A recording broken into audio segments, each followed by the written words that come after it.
Gracias, muy buenos días. Damos las gracias a la Dirección del Deporte Universitario por permitirnos este espacio en lecciones deportivas. Y tengo el gusto de estar el día de hoy con la doctora Ana Cristina Contreras Barocio, que ella es residente del primer año de la especialidad de Medicina de la Actividad Física y Deportiva, la cual tratará con nosotros el tema conmoción cerebral. Muy buenos días, doctora, y bienvenida. Muchas gracias, buenos días. Bueno, vamos a tratar un tema que es muy importante, a veces algo subdiagnosticado, pero que bueno, como hemos visto en los últimos años, tiene repercusiones inclusive a largo plazo. Entonces, bueno, vamos a dar por comenzada la plática.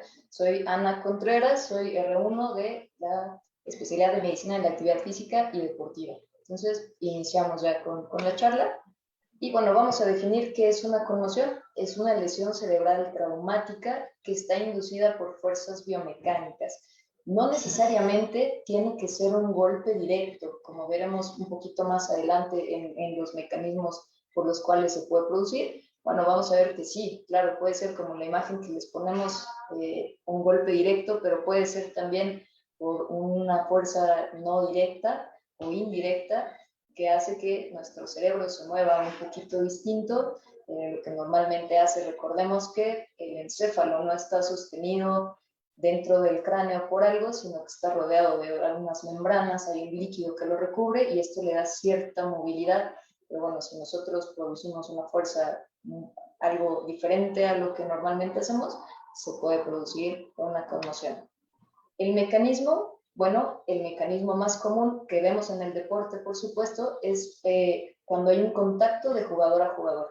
Como vemos en las imágenes, ocurre frecuentemente en el fútbol americano, hockey, todos estos deportes que son principalmente de contacto, es fácil que ocurra. Entonces, este es uno de los mecanismos más frecuentes. Lo podemos ver también en el día a día, quizás en los choques, por ejemplo, entre autos, también puede suceder, pero bueno, nos vamos a enfocar en la parte del deporte.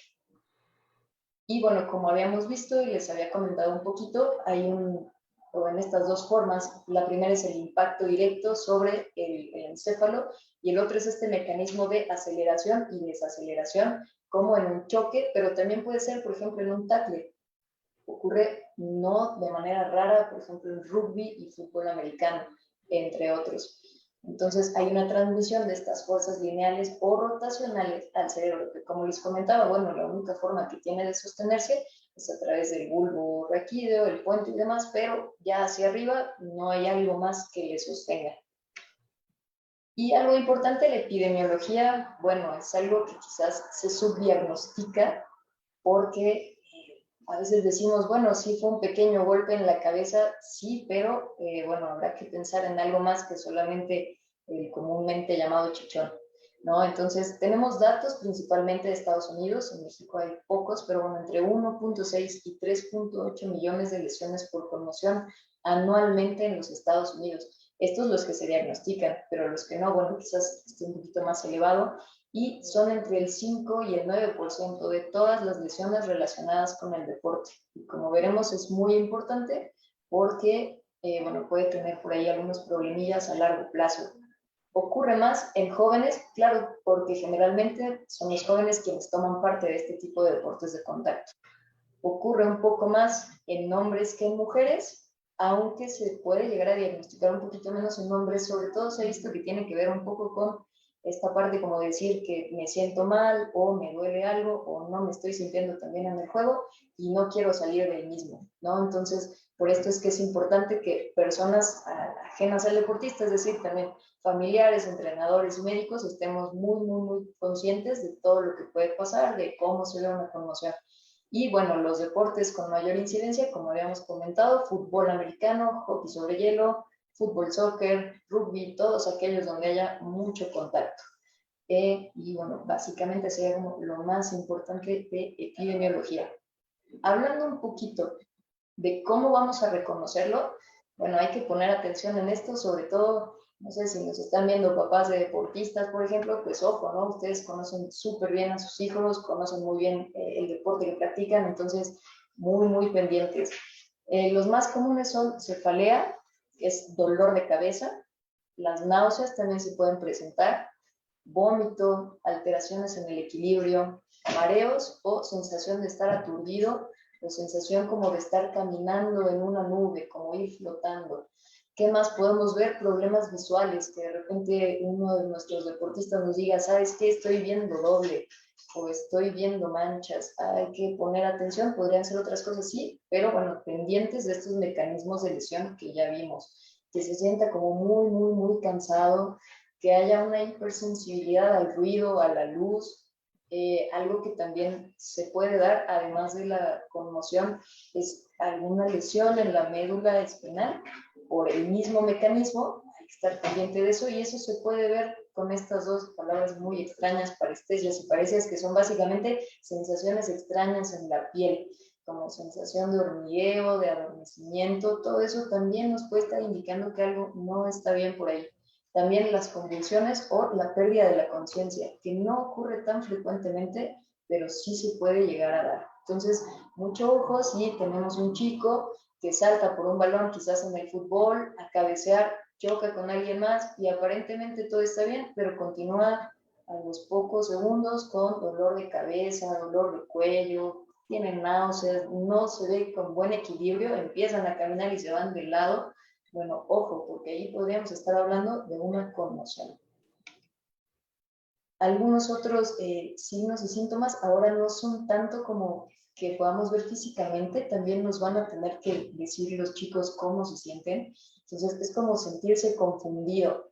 A lo mejor de repente empezamos a preguntarle un poquito, oye, ¿sabes cuánto va el marcador? No, no sé. Es algo que si estamos jugando generalmente sabemos. Entonces, ojo con la confusión mental, con sentirse lento, sentir que el tiempo va pasando muy, muy despacio, que se sienten justo esta sensación como de flotar o en una nube, que tengan dificultad para concentrarse, que no puedan recordar eventos recientes sobre todo, que esta información reciente como el marcador no lo puedan recordar, bueno, entonces eso sí nos llama la atención, que no sepa muy bien qué fue lo que le pasó. Generalmente, cuando es solamente un pequeño traumatismo craneoencefálico, algo ligero, digamos, saben qué pasó. O dices, oye, ¿cómo te pegaste? Bueno, pues salté, cabecé y alguien me pegó. Pero cuando hay una conmoción, también podrían decir, no lo sé, no recuerdo muy bien qué fue, o responde lentamente lo que le estamos contestando. Entonces, también sería importante que si, por ejemplo, tenemos compañeros que sabemos cómo son, nosotros como deportistas también supiéramos cómo se presenta una conmoción. Algunas otras que podemos ver, y quizás no en el momento, pero podría ser que sí, algunas como irritabilidad o cambios en el estado emocional. Es decir, si tenemos un chico que normalmente jugando es alguien muy tranquilo, que no busca problemas, que sigue instrucciones, y de repente vemos que hay un cambio súbito en este y que se pone como súper irritable, muy agresivo, entonces también podríamos estar pensando en una conmoción. Y a lo mejor no en el momento, pero sí cuando estén en casa, si los vemos como muy somnoliento o que tenga insomnio, muy nervioso, bueno, también podríamos estar hablando de conmoción. Entonces, como ven, hay muchísimas alteraciones que podríamos buscar, pero bueno, sí es importante sobre todo reconocerlo y saber que pasa un poquito más de lo normal. Recuerdo que es algo que podría llegar a ser hasta frecuente, sobre todo en juegos de contacto. ¿Cuáles son los factores de riesgo? Bueno, factores de riesgo para presentar una conmoción y alguna complicación de la misma es el número o gravedad, así como la duración de los síntomas. Es decir, que dure algunos días, algunas horas, que hay quien en un par de minutos ya pasó la situación y regresa a su estado basal. Bueno, entonces este es un factor de riesgo, ¿no? El número y el tiempo de los síntomas. Que haya un mayor tiempo de recuperación también. Ojo sobre todo con los niños. Los niños están un poquito más expuestos, sobre todo cuando están iniciando quizás un deporte nuevo y de contacto. Bueno, pues a lo mejor la parte técnica todavía hay que pulirla, entonces por ahí puede haber un poquito más de riesgo. Y el tiempo de recuperación, el tiempo que vamos a pedirle a un niño que descanse es mayor que aquel que le pedimos a un adolescente o a un adulto. Esto es importante tenerlo en cuenta y hay un riesgo de una nueva conmoción. Claro, por eso vamos a ver un poquito más adelante que algo muy importante va a ser el reposo. En este caso, sí va a ser muy, muy, muy importante. ¿Verdad? Ok. El sexo sí tiene que ver, sí está relacionado con esto, sobre todo se ha visto una alta incidencia en fútbol, soccer femenil, por ejemplo. ¿Y a qué se debe esto? Bueno, se ha visto en algunos estudios que el segmento de cabeza y cuello es un poquito más corto. También esto puede cooperar junto con la masa de las atletas femeninas en comparación con la de los hombres a una mayor aceleración de la cabeza en estos mecanismos de lesión que ya vimos. Entonces puede ocurrir un poquito más en mujeres, sí, quizás en el fútbol sobre todo se ve más, pero también habíamos visto que en varones sobre todo ocurre mucho que no nos dicen que se sienten mal. Entonces, ojo con estas dos situaciones. La edad, bueno, sí influye la edad, por supuesto. Habíamos comentado hace un poquito que en edad pediátrica y en adolescentes hay que tener mucho cuidado porque hay varios factores que influyen en que estos síntomas se produzcan más frecuentemente y que la conmoción dure, o bueno, los síntomas duren y la recuperación dure un poco más. Tienen un sistema nervioso central inmaduro, digamos, o no tan maduro como el de los adultos, y esto, claro, que puede producir por ahí algunas complicaciones.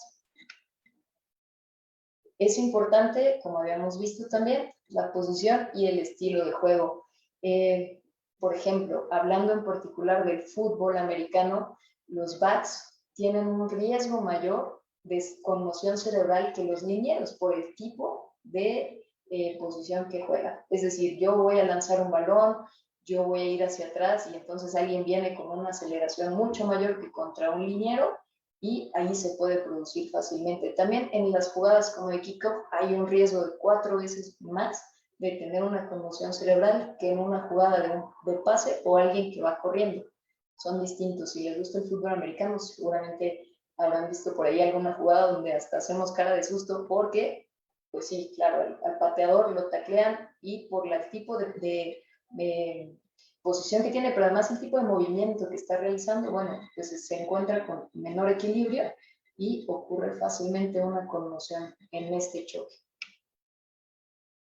¿Qué es importante? Pues también conocer si nuestro atleta o nuestro deportista tiene algún trastorno del ánimo preexistente, porque se puede ver, sobre todo se ha hablado en el TDA, algo de depresión también, que algunos síntomas, como de depresión y ansiedad también, se generan después de una conmoción. ¿Puede haber por ahí alguna asociación? Sí, se está estudiando y bueno, solamente pues ver que si alguien tiene estos síntomas, no empeoran después de una conmoción y si no los tenía, bueno, que sepamos reconocerlos también posterior a este tipo de lesiones. Como les había comentado, en el TDA, bueno, se ha propuesto como un mecanismo por el cual podría generarse o podría haber una recuperación prolongada después de una conmoción cerebral en pacientes que tienen trastorno por déficit de atención. Entonces, ojo también papás, si tienen niños con TDA, bueno, pues también tener en cuenta que, bueno, podría haber por ahí algo de esto posteriormente o que se viera la recuperación prolongada. ¿Y qué es lo más importante que creo que tenemos que saber? Es esta parte de saber reconocer cuando hay una conmoción, retirar, que es retirar en ese momento del juego a alguien, el reposo, que a diferencia de otro tipo de patologías, casi es como muy importante, la rehabilitación, que nos va a permitir regresar de una forma segura al juego, y referir de manera adecuada a alguien que nosotros creamos, sobre todo si somos médicos generales, entrenadores o el público en general, alguien que tenga un hijo que juegue algún deporte, pues saber referir a alguien a un especialista, que en este caso podría ser médico del deporte o neurología en su defecto. Entonces, yo creo que si hay algo súper importante de esta charla es esta diapositiva. Saber reconocer cuándo puede tratarse una conmoción, retirar a tiempo a alguien que tiene estos síntomas, el reposo, la rehabilitación y referir de manera oportuna. Esto también va a ser importante. Recuperación, el regreso al deporte, que creo que es algo que a cualquier persona que hace deporte le interesa muchísimo, cuándo y cómo voy a poder regresar. La reconsideración, hay que reconsiderar si sí puedo regresar o no puedo regresar al deporte. Vamos a ver que hay diferentes pasos y etapas que se deben ir cumpliendo. Efectos residuales y secuelas, que claro puede haber, y reducción de riesgos, porque si pasó una vez, queremos que no vuelva a suceder. ¿De acuerdo? Entonces, reconocer. ¿Cómo vamos a reconocer esto? Bueno, primero, como habíamos comentado, ¿cómo fue el mecanismo de lesión? Podemos saber qué pasó o no. Es decir, si yo en una jugada veo que a alguien le llega, o sea, en el fútbol, en una barrida al tobillo, es poco probable que tenga una conmoción. Pero si vemos un salto, que están peleando un balón arriba, choque de cabezas, bueno, entonces podemos considerarlo. ¿De acuerdo? Hay que buscar también deterioro de corta duración de la función neurológica que habíamos visto, que olvide cosas que acaban de pasar, que no sepa cómo está el marcador, dónde está jugando, con quién está jugando. Son preguntas sencillas que podemos hacer. ¿De acuerdo? Y, ok, esto lo veremos un poquito más adelante, cómo a veces nos pueden pedir algunos médicos ciertos estudios radiológicos sobre todo, pero no vamos a ver modificaciones y esto va a ser muy importante, pero más adelante lo retomamos. Signos y síntomas, conos y pérdida del conocimiento. Lo platicamos un poquito antes. Hay un 10% de los pacientes que puede perder el conocimiento, sí, pero muchos otros no lo van a hacer, entonces podremos evaluar con preguntas muy sencillas como ¿dónde estás? ¿Cómo te llamas? ¿Qué estás jugando? ¿Cómo va el marcador? Es algo muy sencillo y que todo el público puede hacer. Y también es importante, sobre todo cuando estamos hablando de adolescentes y adultos, que este cuadro clínico que estamos teniendo no se explica por el uso de drogas, alcohol, medicamentos o alguna otra comorbilidad que tenga nuestro paciente o nuestro deportista, es decir, que no tenga alguna otra enfermedad o alguna situación como de base que no le permita contestar preguntas sencillas, por ejemplo. Entonces, pues sería más difícil hacer el diagnóstico de emoción. Pero bueno, siempre tomar en cuenta que podría estar causado por algo de esto. Si lo descartamos, bueno, entonces seguimos avanzando. Retirar. ¿Cómo vamos a retirar del campo a alguien o cuándo vamos a retirarlo? Creo que esto es como algo muy importante y que no le damos la suficiente importancia. De repente, como habíamos comentado, alguien veo un tackle muy rudo, lo veo más o menos mareado, pero quiere seguir en el campo. Bueno, ahí creo que es responsabilidad tanto del médico que se encuentre en el lugar, si está, del entrenador o de los padres, en el caso de los menores de edad, sobre todo, que si estamos sospechando de una conmoción, vale la pena retirar del campo al atleta. La verdad es que las complicaciones pueden ser severas y vale la pena quizás perderse ese partido, sí, pero voy a conservar buena parte de quién soy y cómo soy y de esta parte como neurológica. Entonces, bueno, si sabemos reconocerlo, si estamos viendo que está mareado, que le duele la cabeza, que no sabe muy bien dónde está, bueno, entonces vamos a retirarlo del campo y si no era conmoción, bueno, no pasa nada, ¿no? Quizás, bueno, tendrá chance de jugar nuevamente, pero si es una conmoción, esto sí hace la diferencia, ¿de acuerdo? Retirarlo del campo en el momento adecuado. Y para eso tenemos esta evaluación que se llama SCAT-5, que es Sport Concussion Assessment Tool, es la 5ª edición, está también en español, ya afortunadamente está en español, y hay dos como grandes grupos del SCAT. Hay uno que se puede hacer para el público en general y uno que hacen los médicos. El que hacemos los médicos es muy exhaustivo, tiene varias hojas, hacemos muchas preguntas, una evaluación neurológica completa, pero para el público en general hay algunas preguntas muy sencillas que con este SCAT podemos evaluar bien si se trata de una conmoción o no. Es una herramienta, esta ya viene en español, claro, y bueno, como vemos, la utilizan muchísimas federaciones, sobre todo las que más peso le dan es, por ejemplo, la de rugby, la World Rugby tiene por ahí buenos protocolos de conmoción, porque bueno, es un deporte de mucho contacto y es importante. ¿Por qué es importante que sepamos estos datos? Bueno, primero para saber quién es, a quién le pasó el evento, ¿no? El nombre, la fecha de nacimiento, como habíamos visto, si es niño o adolescente, también cuenta, y también saber la fecha de la lesión y demás. ¿Por qué es importante tener estos datos? Bueno, porque si lo vamos a referir con otro médico o al neurólogo, pues también necesita saber cuándo fue que pasó el evento. De repente, cuando nos pasa algo, hay un una lesión, alguna situación parecida, bueno, pues también nosotros nos ponemos nerviosos como papás, como público, y no sabemos muy bien cuándo pasó. Bueno, pues si lo anotamos, no hay pierde.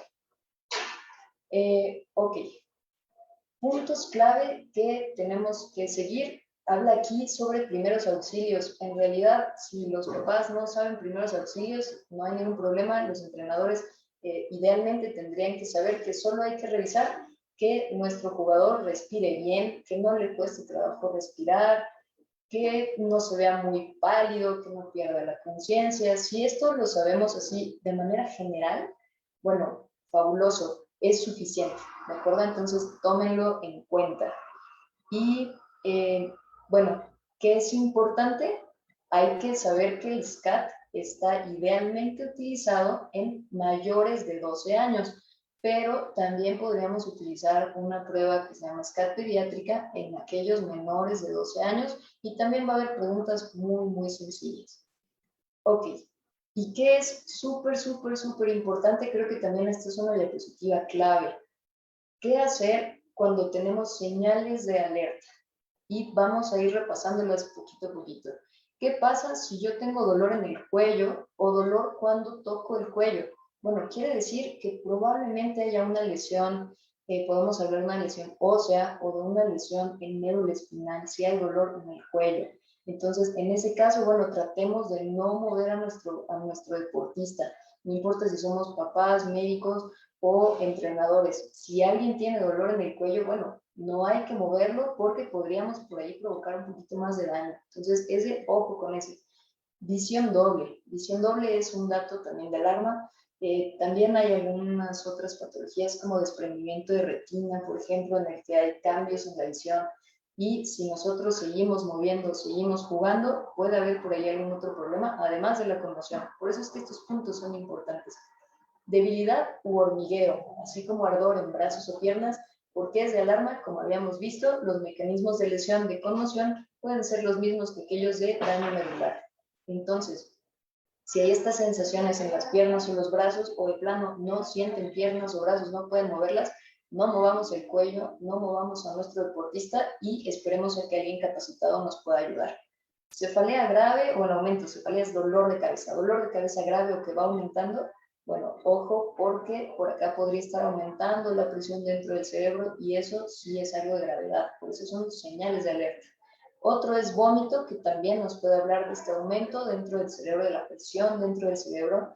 Y ojo también con eso. Convulsiones o crisis epilépticas, volvemos a lo mismo. Algo está pasando en el cerebro que no es normal y entonces esta es una señal de alerta. Pérdida del conocimiento, claro, es una señal de alerta y nos puede hablar de muchas, muchas cosas, pero sobre todo tomando en cuenta los mecanismos de la lesión, bueno, pues ojo con esto también. Y un estado de inquietud, de agitación o violento. Habíamos platicado antes, yo tengo un chico una chica que normalmente son muy tranquilos, muy tranquilas, juegan sin mayor problema, siguen indicaciones, no son agresivos, y de repente vemos estos cambios en el estado de alerta o estos cambios de comportamiento, inquietud o agitación. Bueno, ojo, porque podríamos estar ante una conmoción. Y bueno, viene acá otro paso 2, que son los signos visibles. Nosotros vimos el evento, bueno, podemos llenarlo. Ya ahora también con la facilidad de estar viendo videos y demás, bueno, también podríamos ver cómo se está comportando. Se quedó inmóvil, sí tuvo dificultades para caminar o mantener el equilibrio, puede coordinar o no, está desorientado, confuso, se ve como de repente la mirada perdida. Seguro todos nos hemos quedado viendo el infinito, bueno, pero si lo vemos en ese momento en alguien con un mecanismo de acción que puede hablarnos de conmoción, bueno, ojo con esto. Y bueno, estos ya son más relacionados a la parte médica. Si son médicos pueden echarle un ojo, pero bueno, no es necesario que ustedes sepan cómo evaluarlo en ese momento. Si somos público en general o entrenadores, con los primeros pasos que ya vimos es más que suficiente que ustedes los conozcan, que los repasen y que estén muy pendientes, sobre todo en deportes de contacto. Y como habíamos visto, el SCAT-5 está hecho para mayores de 12 años. Pero ¿qué pasa si tenemos niños jugando menores de 12 años? Bueno, pues tenemos este SCAT pediátrico, que es muy, muy sencillo también de aplicar. Y básicamente, ¿qué hay que hacer? Bueno, ver que nuestro pequeñito, nuestra pequeñita abra los ojos de manera espontánea o que los vaya abriendo, por ejemplo, cuando le hablamos. Oye, ¿cómo estás, fulanito? ¿Te sientes bien? Y abre los ojitos. Bueno, entonces podemos dar una puntuación adecuada. Y también que responda a las órdenes. Le podemos decir, oye, puedes moverte, te duele algo, que te conteste y que se mueva. Todo esto nos da armas para poder decir, ok, este niño está bien o este niño necesita una evaluación un poquito más exhaustiva. Pero recuerden que puede ser para niños y también adolescentes y adultos. Y esta es también otra forma de evaluar, es el CRT5, que es una herramienta de conmociones, es distinta al SCAT, pero funciona básicamente para lo mismo, ¿de acuerdo? Y lo básico acá es identificar posibles conmociones. No la va a diagnosticar, pero sí la va a identificar, ¿de acuerdo? Eso es importante. Volvemos a lo mismo, estas señales de alerta, y si nosotros no estamos capacitados para dar la atención, llamemos a una ambulancia, ¿de acuerdo? Sobre todo tomando en cuenta que podríamos generar un poquito más de daño si nosotros queremos movilizar al deportista o al atleta sin el conocimiento adecuado, podemos causar más daño. Entonces, ojo, llamemos a una ambulancia y esperemos a que alguien capacitado nos pueda ayudar. Ya los habíamos visto, son los mismos datos o señales de alarma. Los signos visibles, volvemos a los mismos. Podemos identificarlos, sabemos cómo pasó y qué pasó, ojo porque podría tratarse de una conmoción. ¿De acuerdo? Ok. Retirar. Vamos a retirar a nuestro atleta del juego. Sí, vale la pena. De verdad vale la pena retirarlo. Podría verse como un golpe muy sencillo, pero podría no serlo. Vamos a retirarlo. Una reevaluación, sí, que debe ser una evaluación en consulta o fuera del campo y ya depende de un médico del deporte o un neurólogo, básicamente. El SCAT nuevamente que ya habíamos visto. Y esto que es súper, súper, súper importante, yo creo que otra de las diapositivas clave de la presentación, el reposo. A diferencia de muchas otras patologías o muchas otras lesiones que hemos estado viendo en estas charlas, en esta el reposo es clave, es algo muy, muy importante. ¿Y cuánto tiempo? Depende, es variable. Como habíamos visto en niños y en adolescentes, es mucho, puede llegar a ser mucho más tiempo que en adultos. Mínimo hablan algunos estudios de 48 a 72 horas, pero puede ser hasta semanas. ¿De acuerdo? Depende también de qué tan grave fue esta situación. Y el reposo, bueno, a pesar de que suena un poco raro, va a ser reposo de todo. Por ejemplo, en niños que están yendo a clases, el reposo incluye las clases, la tarea, videojuegos, celular, tabletas. ¿Por qué? Pues porque tuvimos un daño neurológico, fue un daño en el cerebro. Entonces, ¿qué tenemos que hacer? Pues darle reposo literalmente de todos los estímulos posibles. ¿Cuánto tiempo vamos a estar en reposo? Hasta que ya no haya síntomas. Y los síntomas, recuerden que pueden ser muy floridos, dolor de cabeza, vómito, mareo, pérdida de equilibrio. Entonces, bueno, pues sí puede ser un buen rato y el reposo, además, el descanso, ayuda a mitigar los síntomas. Entonces, esto creo que sí es clave, clave. Recuerden, el reposo es crucial para poder recuperarnos. Y es reposo de todo, del deporte y la escuela, y sobre todo ahora que estamos embebidos en esta parte tecnológica, bueno, tomamos en cuenta que tenemos televisión, computadora, iPad, celular y todo aquello que genere estímulos.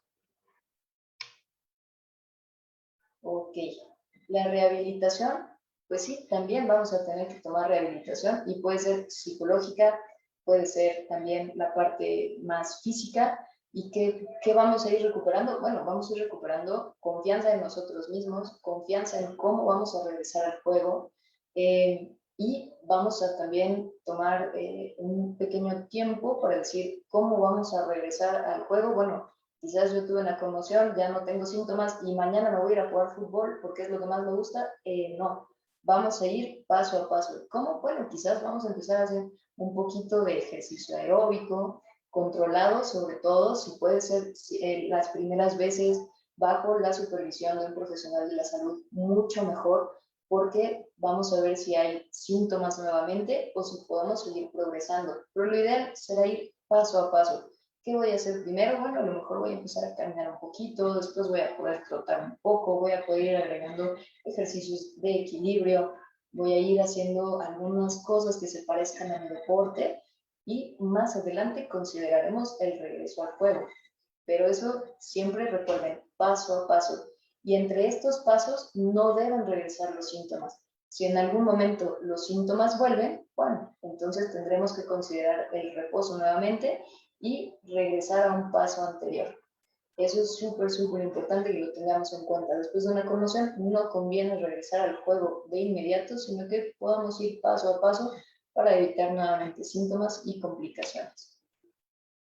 Ok, ¿cuándo vamos a referir a alguien con, por ejemplo, con el neurólogo? ¿No? Que nos dicen, o bueno, tuvimos una conmoción en el juego y nos habíamos estado sintiendo más o menos bien, pero no terminan por quitarse los síntomas, le llamamos síntomas persistentes. Bueno, entonces acá pues habría que considerar enviar a un neurólogo y ver qué es lo que está pasando.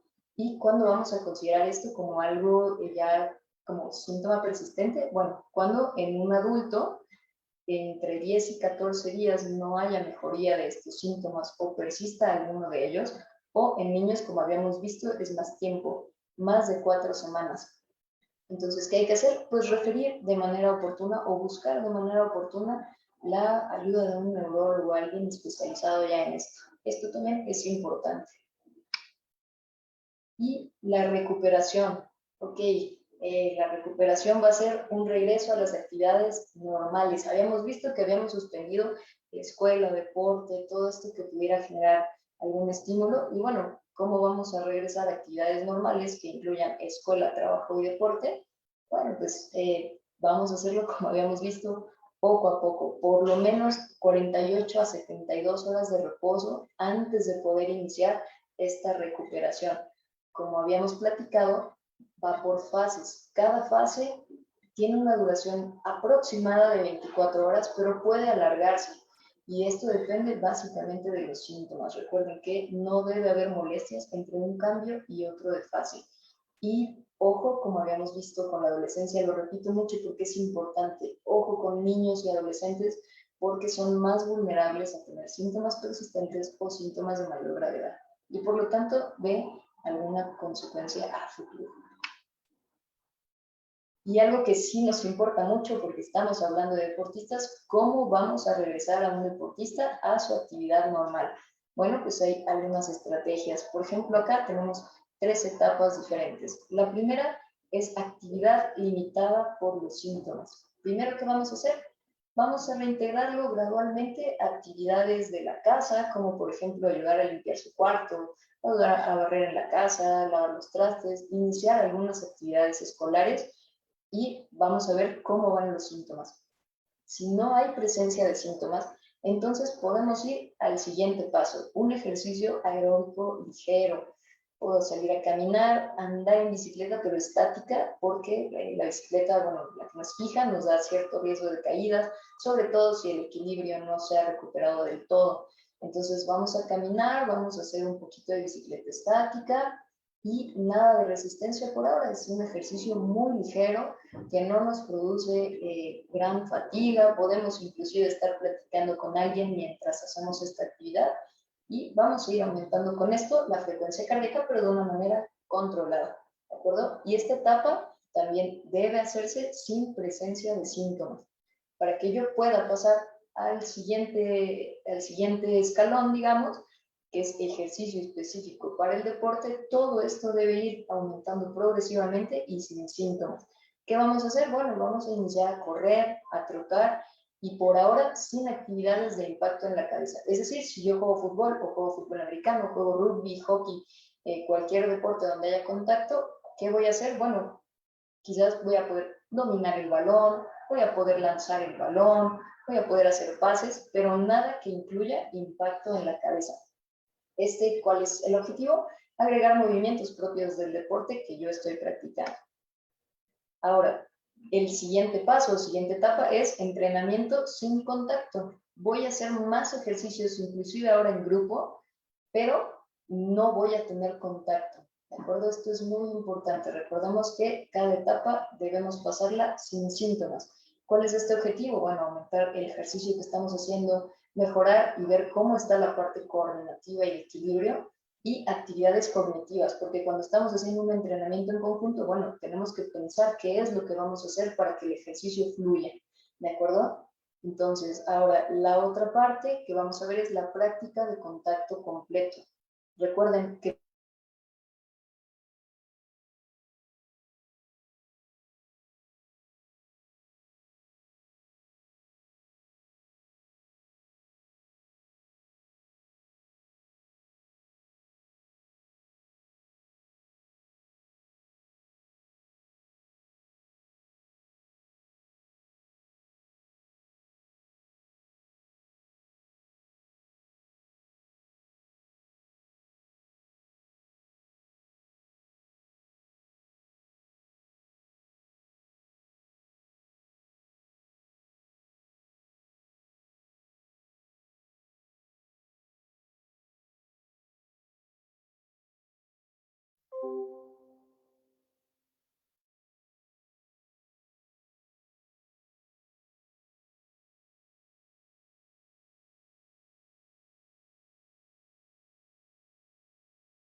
hola, hola.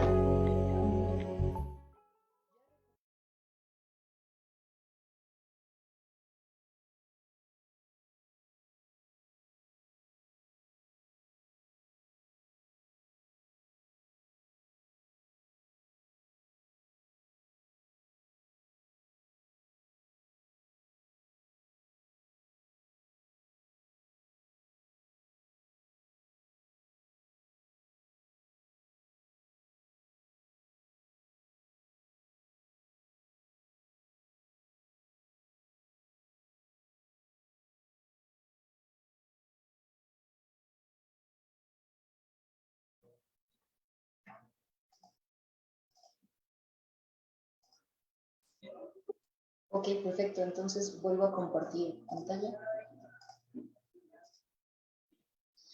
Ok, perfecto. Entonces nos habíamos quedado en esto, en la parte de la práctica de contacto completo del ejercicio. Y bueno, una vez que ya hicimos un entrenamiento completo y que no tuvimos síntomas, aún haciendo cabeceos, tackles, es decir, N cantidad de movimientos que podrían generar molestias, y si ya no hay nada, entonces sí podemos hacer un retorno como tal a los partidos, a los juegos y a las competencias. ¿De acuerdo? Súper importante solo recordar, no debe haber síntomas entre uno y otra de estas etapas o escalones. Y bueno, además de esto, creo que lo voy a compartir así, se ve mejor. Estrategia de regreso gradual a la escuela, bueno, sí, a pesar de que también suena muy bien el reposo de la escuela, bueno, pues acá, ojo con eso, porque vale la pena también ir paso a paso. Primero, que hacer actividades diarias en casa que no provoquen síntomas. levantarme a leer un poquito, quizás enviar de repente un mensaje de texto, pero siempre recordemos limitando el tiempo frente a la pantalla y que no haya síntomas. ¿Cuál es el segundo paso o segundo escalón en este caso? Bueno, hacer un poquito más de tareas, porque claro, pues está padre no ir a la escuela, pero se van a ir juntando las tareas o lecturas, entonces, bueno, ¿cómo vamos a hacer? Vamos regresando a estas tareas o lecturas o algunas otras actividades que se nos vayan juntando, pero recuerden, siempre sin presencia de síntomas. Y podemos comenzar 5, 10, 15 minutos quizás, o ir midiendo, literalmente es algo muy personalizado, cómo me voy sintiendo cuando estoy haciendo este tipo de actividades que son básicamente cognitivas. Etapa 3 o etapa 4, por ahora creo que será un poco difícil por esta parte de la pandemia, pero es regreso a la escuela a tiempo medio. Pues sí, podría acudir a la escuela, quien ya esté acudiendo a la escuela, bueno, pues también podría hacerlo siempre con las medidas que ya todos conocemos, a lo mejor un ratito, ¿no? Llevar un rato a la escuela, recuerden, no va a poder participar en este momento de las clases de educación física probablemente, pero sí vamos a ir implementando actividades académicas. Y el último paso, que es regreso a la escuela en tiempo completo. Ya puede regresar a todas sus actividades académicas y recuerden, lo más importante es no debe haber síntomas para poder pasar de una etapa a la siguiente. Quédense con eso que es muy, muy importante. Algo que sí también tenemos que hablar de esto son efectos residuales y secuelas. Hay una película muy buena, es totalmente recomendada, espero no hacer promoción indebida en alguna de las plataformas que tenemos ahora para ver películas, sobre un médico nigeriano, me parece que comienza a estudiar a pacientes que tuvieron conmociones y después tienen muchas complicaciones neurológicas y se llama encefalopatía traumática crónica. ¿Por qué es importante reconocer una conmoción? Por esto, porque podemos prevenirlo, porque no tenemos que llegar a esto, a una encefalopatía traumática crónica. ¿Podemos prevenirlo desde antes? Por supuesto que sí. Entonces, eso es muy, muy importante. ¿Pueden ser efectos residuales? Sí, por eso debemos reconocerlo a tiempo y debemos tratarlo de manera adecuada. Si tienen chance también vean esta película, porque ejemplifica perfectamente por qué es importante saber qué es una conmoción, cómo lo vamos a tratar y cuándo retirar a alguien del campo o de las actividades físicas. Reducción de riesgo, claro, es algo, también creo que esta diapositiva es súper importante. Sí, tenemos que ser conscientes de que hasta el golpe que se nos haga más bobo en la cabeza podría llevar a una conmoción, claro.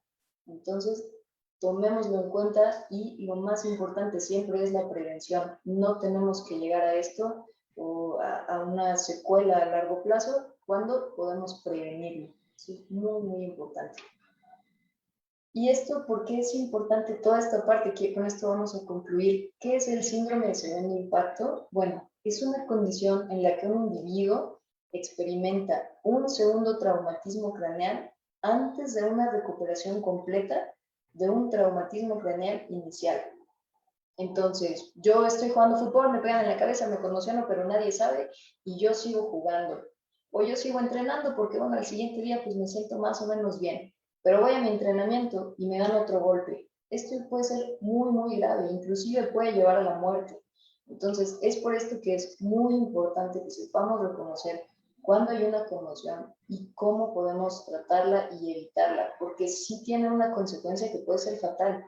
Entonces, a veces decimos, bueno, pues solo fue el golpe, y bueno, quizás le salió el llamado chichón, pero sí podemos tener por ahí complicaciones muy severas y es por esto que creo que este tema vale la pena saberlo, reconocerlo, tratarlo y también que sepamos que no necesitamos ser médicos para reconocerlo. Podemos estar en la grada y decir, ese chico o esa chica no se ve muy bien.